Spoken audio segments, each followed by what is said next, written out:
Hey everybody, this is GGB. We're going to be getting into our Saturday football games. You guys want to hear a funny story?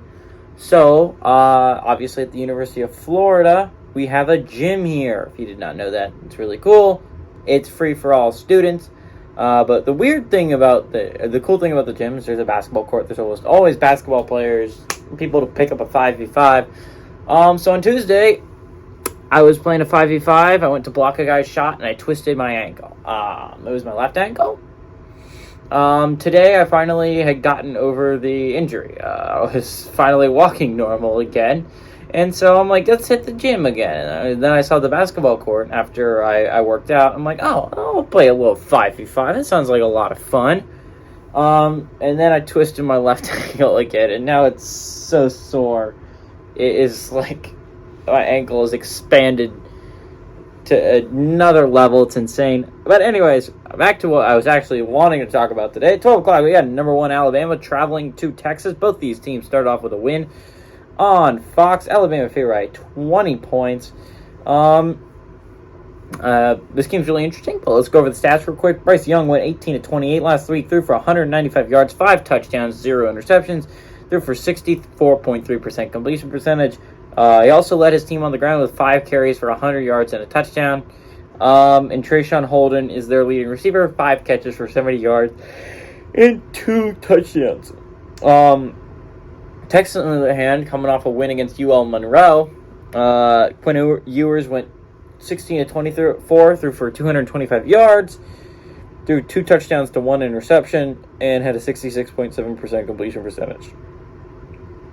Bijan Robinson had 10 carries for 71 yards and a touchdown, and Jatavian Sanders had 6 catches for 85 yards and a touchdown.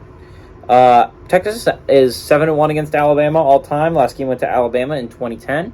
But Texas has really owned Alabama's. They really owned Alabama over the years they've played them. I think this game has the possibility of being really interesting, right? Everyone has heard for so long, Texas is back, Texas is back. And that very rarely is the case that Texas is back. I don't even think they're back now. But if a win against Alabama would be pretty huge for the program, and suddenly you would have to start talking about Texas as a chance to make the playoffs, right? The Big 12 is tough. It's going to be a tough one to win this year. Oklahoma State, and Baylor all look like tough football teams to play.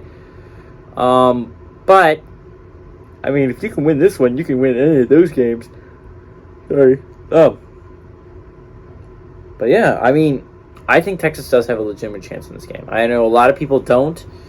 But I do have faith that Texas could possibly pull off the upset here. They have the talent.